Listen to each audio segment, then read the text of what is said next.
Hi hello ಎಲ್ಲರಿಗೂ ನಮಸ್ಕಾರ. Welcome back to my channel.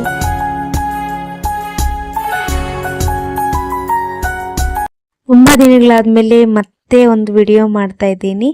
Actually phone repair ಆಗಿದ್ದರಿಂದ video ಮಾಡೋಕ್ಕೆ ಆಗ್ತಾ ಇರಲಿಲ್ಲ. ಯಾವುದೇ ವಿಡಿಯೋ ಆಗಲಿ ಶಾರ್ಟ್ಸ್ ಆಗಲಿ ಅಪ್ಲೋಡ್ ಮಾಡಿರಲಿಲ್ಲ. ಈಗ ಹೊಸ ಫೋನ್ ತೊಗೊಂಡಿದ್ದೀನಿ. ಹೊಸ ಫೋನಲ್ಲಿ ಹೊಸದಾಗಿ ಏನಾದರೂ ಒಂದು ವಿಡಿಯೋ ಮಾಡೋಣ ಅಂತ ಅಂದ್ಕೊಂಡು ವಿಡಿಯೋ ಶೂಟ್ ಮಾಡ್ಕೊಳ್ತಾ ಇದ್ದೀನಿ. ಸೊ ಕಂಟೆಂಟ್ ಏನೂ ಇಲ್ಲ, ಸುಮ್ಮನೆ ಹಾಗೆ ತಿಳಿಯಿತು. ಇವತ್ತು ನನ್ನ ಕಿಚನ್ ಟೂರ್ ಮಾಡಿದ್ರೆ ಕಿಚನ್ ಮೇಕ್ ಓವರ್ ಮಾಡಿದ್ರೆ ಹೆಂಗಿರುತ್ತೆ ಅಂತೇಳ್ಬಿಟ್ಟು. ನನ್ನ ಕಿಚನ್ನು ತುಂಬ ಅಂದರೆ ತುಂಬ ಮೆಸ್ಸಿಯಾಗಿ ಕಾಣಿಸ್ತಾ ಇತ್ತು.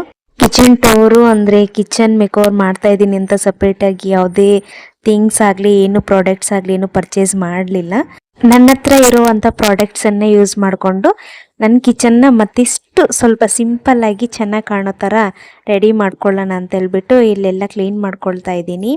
ಕೆಲವೊಂದು ಜನ ಎಲ್ಲ ಯೂಟ್ಯೂಬಲ್ಲೆಲ್ಲ ಅಪ್ಲೋಡ್ ಮಾಡಿದ್ದಾರೆ. ಕಿಚನ್ ಟೂರು ಕಿಚನ್ ಮೇಕೋವರ್ ಮಾಡಬೇಕಾದ್ರೆ ದುಬಾರಿ ಖರ್ಚು ಮಾಡಿ ಎಲ್ಲ ಪ್ರಾಡಕ್ಟ್ಸ್ ಎಲ್ಲ ತಗೊಂಡು ಎಲ್ಲ ಮಾಡ್ತಿರ್ತಾರೆ. ಬಟ್ ನನಗೆ ಆ ಥರ ಮಾಡೋ ಅಂಥ ಇಂಟ್ರೆಸ್ಟ್ ಏನೂ ಇರಲಿಲ್ಲ. ನೋಡೋಣ ಮುಂದಿನ ದಿನಗಳಲ್ಲಿ ನನ್ನ ಕಿಚನ್ನ ಒಂದು ಮಾಡ್ಯುಲರ್ ಕಿಚನ್ ಥರ ಕನ್ವರ್ಟ್ ಮಾಡ್ಕೊಳ್ಳೋ ಚಾನ್ಸ್ ಏನಾದರೂ ಸಿಕ್ಕಿದ್ರೆ ಖಂಡಿತ ಮಾಡ್ಕೊಳ್ತೀನಿ. ಸೊ ಇವತ್ತಿನ ವಿಡಿಯೋದಲ್ಲಿ ನನ್ನ ಈ ಕಿಚನ್ನಲ್ಲಿ ನೀಟಾಗಿ ಕ್ಲೀನ್ ಮಾಡಿಕೊಂಡು ಸ್ವಲ್ಪ ಪಾಟ್ ಅವೆಲ್ಲ ತರಿಸಿದ್ದೀನಿ. ಇದಕ್ಕೆ ಅಂತ ತರಿಸಿಲ್ಲ, ಫಸ್ಟೇ ತರಿಸಿ ಇಟ್ಕೊಂಡಿದ್ದೆ, ಅದನ್ನೇ ಹೊಂದ್ಸ್ಕೊಳ್ತೀನಿ. ನಮ್ಮ ಆರೋಗ್ಯ ನಮ್ಮ ಕೈಯಲ್ಲಿರೋದ್ರಿಂದ ಅಡುಗೆ ಮನೆ ಎಷ್ಟು ನೀಟಾಗಿ ಇಟ್ಕೊಳ್ತೀವಿ ಅಷ್ಟು ಚೆನ್ನಾಗಿ ನಮ್ಮ ಆರೋಗ್ಯ ಇರುತ್ತೆ ಅನ್ನೋದು ನನ್ನ ನಂಬಿಕೆ ಆಗಿರುತ್ತೆ. ನಾನು ವಾರಕ್ಕೆ ಒಂದ್ಸಲ ನನ್ನ ಅಡುಗೆ ಮನೆಯನ್ನು ಫುಲ್ ಕ್ಲೀನ್ ಮಾಡ್ಕೊಳ್ತೀನಿ. ನನ್ನ ಕಡೆ ಅಡುಗೆ ಸಾಮಾನು ಯಾವುದು ಜಾಸ್ತಿ ಇಲ್ಲ, ಸಾಮಾನು ಭಾಳ ಮಾಡ್ಕೊಂಡಿಲ್ಲ ನಾನು. ಸೊ ಹಂಗಾಗಿ ನಾನು ವಾರಕ್ಕೆ ಒಂದ್ಸಲ ನಾನು ಫುಲ್ ಅಡುಗೆ ಮನೆಯನ್ನು ಕ್ಲೀನ್ ಮಾಡ್ಕೊಳ್ತೀನಿ. 3 years ಬ್ಯಾಕ್ ನನ್ನ ಅಡುಗೆ ಮನೆ ಯಾವ ರೀತಿ ಇತ್ತು, ಈಗ ನನ್ನ ಅಡುಗೆ ಮನೆ ಯಾವ ರೀತಿ ಇದೆ ಅಂತೇಳ್ಬಿಟ್ಟು ಒಂದು ಸೈಡಲ್ಲಿ ಒಂದು ಪೋಸ್ಟನ್ನು ಹಾಕಿರ್ತೀನಿ ನೋಡಿ. ಬಟ್ 3 ವರ್ಷದ ಹಿಂದೆ ನನ್ನ ಅಡುಗೆ ಮನೆಗೂ ಇವಾಗಿರೋ ಅಡುಗೆ ಮನೆಗೂ ತುಂಬ ಅಂದರೆ ತುಂಬ ಡಿಫ್ರೆನ್ಸ್ ಇದೆ. ಬಟ್ ತುಂಬ ಖುಷಿನೂ ಆಗುತ್ತೆ ನನಗೆ, ಯಾಕಂದರೆ ಅಷ್ಟು ಸಣ್ಣ ಅಡುಗೆ ಮನೆಯಿಂದ ಈಗ ಒಂದು ಅಡುಗೆ ಮನೆಗೆ ಏನೇನು ಸಾಮಾನು ಬೇಕಾಗುತ್ತೋ ಅವನ್ನೆಲ್ಲ ಹೊಂದಿಸ್ಕೊಂಡಿದ್ದೀನಿ. ಇದೊಂದು ನನಗೆ ತುಂಬ ಖುಷಿ ಪಡೋ ವಿಚಾರ. ಇನ್ನೂ ಕೆಲವೊಂದು ಪ್ಲಾಸ್ಟಿಕ್ ಐಟಮ್ಸನ್ನೆಲ್ಲ ಯೂಸ್ ಮಾಡಬಾರ್ದು ಅನ್ಕೊತೀನಿ. ಬಟ್ ನೋಡೋಣ ನೆಕ್ಸ್ಟ್ ಮುಂದಿನ ದಿನಗಳಲ್ಲಿ ಆದಷ್ಟು ನನ್ನ ಈ ಪ್ಲಾಸ್ಟಿಕ್ಕನ್ನೆಲ್ಲ ಅವಾಯ್ಡ್ ಮಾಡಿ ನೀಟಾಗಿ ಅಡುಗೆ ಮನೆಗೆ ಬೇಕಾಗಿರುವಂತಹ ಕೆಲವೊಂದು ಗ್ರಾಸರೀಸ್ ಫಿಲ್ ಮಾಡೋ ಡಬ್ಬಿ ಆಗಲಿ ಅವನ್ನೆಲ್ಲ ಹೊಂದಿಸ್ಕೋಬೇಕು ಅಂದ್ಕೊಂಡಿದ್ದೀನಿ. ನೋಡೋಣ ಮುಂದಿನ ದಿನಗಳಲ್ಲಿ ಆದಷ್ಟು ಬೇಗನೇ ಅದನ್ನೆಲ್ಲ ಹೊಂದಿಸ್ಕೊತೀನಿ. ಈಗ ಮಾತ್ರ ಇರೋ ವಸ್ತುಗಳನ್ನೆಲ್ಲ ನೀಟಾಗಿ ಶುದ್ಧವಾಗಿ ಮಾಡಿಟ್ಕೊಳ್ತಾ ಇದ್ದೀನಿ. ಮಹಿಳೆ ಯೂಸ್ ಮಾಡಿರೋ ಡಬ್ಬಿ ಬಂದುಬಿಟ್ಟು ಅಂಗಡಿಗಳಲ್ಲಿ ಕಡಲೆ ಚಿಕ್ಕಿ ಮತ್ತು ಕೆಲವೊಂದು ಚಾಕ್ಲೇಟ್ಸ್ ಇವೆಲ್ಲ ಸ್ಟೋರ್ ಮಾಡಿಟ್ಟಿರ್ತಾರಲ್ವ, ಆ ಥರ ಡಬ್ಬಿನ ನಾನು ಬೇಳೆ ಮತ್ತು ಅಕ್ಕಿ ರವೆ ಈ ಥರ ಎಲ್ಲ ಹಾಕಿಟ್ಕೊಳ್ಳೋಕ್ಕೆ ಅಂತ ಯೂಸ್ ಮಾಡ್ಕೊಂಡಿದ್ದೀನಿ. ಇನ್ನು ಕೆಳಗಡೆ ನೆಕ್ಸ್ಟ್ ಸ್ಟೆಪ್ಪಲ್ಲಿ ಜಾತ್ರೆಯಲ್ಲಿ ತೊಗೊಂಡಿದ್ದು 100 ರೂಪಾಯಿಗೆ 3 ಅಂತ ಹೇಳ್ಬಿಟ್ಟು ಆ ಥರ ಡಬ್ಬಿ. ಮತ್ತು ಪಕ್ಕದಲ್ಲಿ ಕಾಫಿ ಕಲರ್ ಬಾಟಲ್ಸ್ ನೋಡಿ ಇದು ಕಾಣ್ತಿದೆಯಲ್ಲ, ಇದೂ ಅಷ್ಟೇ ಕಡಲೆ ಚಿಕ್ಕಿ ಡಬ್ಬಿ. ಅದು ನೋಡೋಕೆ ತುಂಬ ಚೆನ್ನಾಗಿದೆ ಅಂತೇಳ್ಬಿಟ್ಟು ಶ್ರೀ ಅವ್ರ ಕಡೆಯಿಂದ ತರಿಸ್ಕೊಂಡು ಅದರಲ್ಲೂ ಸಕ್ಕರೆ ಮತ್ತು ಕೆಲವೊಂದು ಪುಟಾಣಿ ಈ ಥರದನ್ನೆಲ್ಲ ಸ್ಟೋರ್ ಮಾಡಿಟ್ಕೊಂಡಿದ್ದೀನಿ.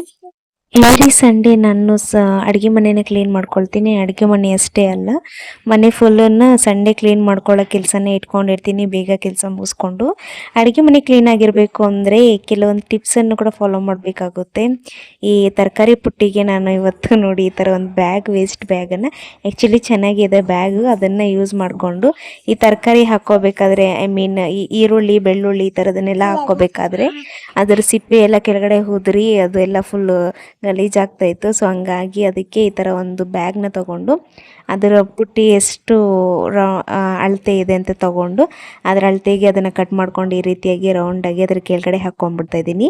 ಗಲೀಜಾದಾಗ ಇದನ್ನು ತೆಗೆದು ಮತ್ತೆ ವಾಶ್ ಮಾಡಿಕೊಂಡು ರೀಯೂಸ್ ಮಾಡ್ಕೋಬೋದು. ಸೊ ಹಂಗಾಗಿ ಇದನ್ನು ಯೂಸ್ ಮಾಡ್ಕೊಳ್ತಾ ಇದ್ದೀನಿ. ಈ ರೀತಿಯಾಗಿ ಕೆಲವೊಂದು ಟಿಪ್ಸ್ನ ಫಾಲೋ ಮಾಡೋದ್ರಿಂದ ನಮ್ಮ ಕಿಚನ್ ತುಂಬ ಅಂದರೆ ತುಂಬ ನೀಟಾಗಿ ಇಟ್ಕೋಬೋದು.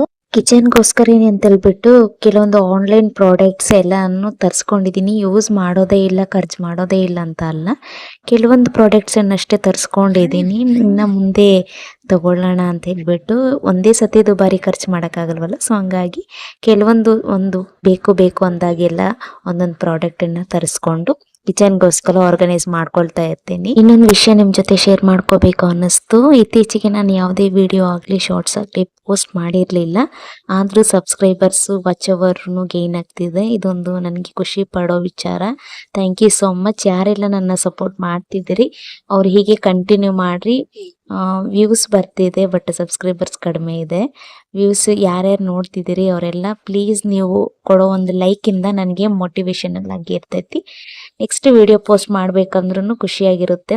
ಸೊ ಹಾಗಾಗಿ ಎಲ್ರಿಗೂ ಸಬ್ಸ್ಕ್ರೈಬ್ ಮಾಡಿ ಲೈಕ್ ಮಾಡಿ ಅಂತ ಕೇಳ್ಕೊಳ್ತೀನಿ. ಅದೇ ರೀತಿ ಮಿಶೋಯಿಂದ ಇದು ಪ್ರಾಡಕ್ಟ್ಸ್ನ ತರಿಸ್ಕೊಂಡಿದ್ದೆ, 1-2-3 ಪ್ರಾಡಕ್ಟ್ ಕಿಚನ್ಗೋಸ್ಕರ ಅಂತಾನೆ ಹೇಳಿ. ನೀವೇನಾದ್ರೂ ಇದೇ ತರದ ಪ್ರಾಡಕ್ಟ್ಸ್ ಬೈ ಮಾಡಬೇಕು ಅನ್ಕೊಂಡಿದ್ರೆ ಡಿಸ್ಕ್ರಿಪ್ಷನ್ ಅಲ್ಲಿ ಲಿಂಕ್ ಕೊಟ್ಟಿರ್ತೀನಿ.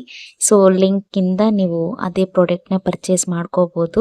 ನೀರ್ ಬೇಕು ಅಂದ್ರೆ ಪಾಪುಗೆ ಡೈರೆಕ್ಟ್ ಆಗಿ ಅಡಿಗೆ ಮನೆಗೆ ಬಂದು ಒಳ್ಳೆ ತಗೊಂಡ್ ಕುಡಿಯಕ್ಕಾಗಲ್ವಲ್ಲ. ಸೊ ಹಂಗಾಗಿ ಈ ತರ ಬಾಟಲ್ ಅಲ್ಲಿ ನೀರ್ ತುಂಬಿಸಿ ಫ್ರಿಜ್ ಮೇಲೆ ಇಟ್ಬಿಡ್ತೀನಿ. ಅವಳು ಬೇಕು ಅಂತ ಹೇಳ್ಬಿಟ್ಟು ಕೇಳಿದಾಗ ಕೊಡ್ಬೋದು ಅಂತ ಹೇಳಿ, ಅವಳಿಗೆ ಅಂತಲ್ಲ ನಮ್ಗೂ ಒಂದ್ ಬಾಟಲ್ ತುಂಬಿಟ್ಕೊಂಡಿರ್ತೀನಿ ಬೇಕು ಅಂದಾಗ. ಟೈಮ್ ಸರಿಯಾಗಿ ನೀರ್ ಜಾಸ್ತಿ ಕುಡಿತಿರ್ಬೇಕಲ್ವಾ. ಸೊ ಹಂಗಾಗಿ ನೆನ್ಪಿರ್ಲಿ ಅನ್ನೋದಕ್ಕೆ ಈ ರೀತಿಯಾಗಿ ಬಾಟ್ಲ್ ಅಲ್ಲಿ ಸ್ಟೋರ್ ಮಾಡ್ಕೊಂಡು ಫ್ರಿಜ್ ಮೇಲೆ ಇಟ್ಕೊಂಡಿರ್ತೀನಿ. ಸೊ ಇವತ್ತಿನ ವಿಡಿಯೋ ಇದೇ ಆಗಿರುತ್ತೆ.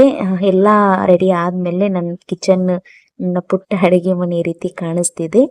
ಯಾವ ರೀತಿ ಇತ್ತು, ಇನ್ನ ಏನಾದ್ರು ಚೇಂಜಸ್ ಮಾಡ್ಕೊಳ್ಳೋ ಅಂತದ್ದಿದ್ರೆ ಕಮೆಂಟ್ ಸೆಕ್ಷನ್ ಅಲ್ಲಿ ತಿಳಿಸಿ, ಖಂಡಿತ ನಾನು ಚೇಂಜ್ ಮಾಡ್ಕೊಳ್ತೀನಿ. ಸೊ ಇದಾಗಿತ್ತು ಇವತ್ತಿನ ವಿಡಿಯೋ. ಐ ಹೋಪ್ ಎಲ್ರಿಗೂ ಈ ವಿಡಿಯೋ ಇಷ್ಟ ಆಗಿದೆ ಅಂತ ಅನ್ಕೋತೀನಿ. ಇಷ್ಟ ಆಗಿದೆ ಪ್ಲೀಸ್ ಒಂದು ಲೈಕ್ ಮಾಡಿ. ನೆಕ್ಸ್ಟ್ ಯಾವ ವಿಡಿಯೋ ಮಾಡಬೇಕು ಅಂತ ನಿಮ್ಗೆ ಅನಿಸ್ತಿದ್ರೆ ಆ ವಿಡಿಯೋ ಮಾಡ್ತೀನಿ. ಕಮೆಂಟ್ ಸೆಕ್ಷನ್ ಅಲ್ಲಿ ತಿಳಿಸಿ. ಅಲ್ಲಿವರೆಗೂ ವೇಟ್ ಮಾಡ್ತೀರಿ. ಬಾಯ್.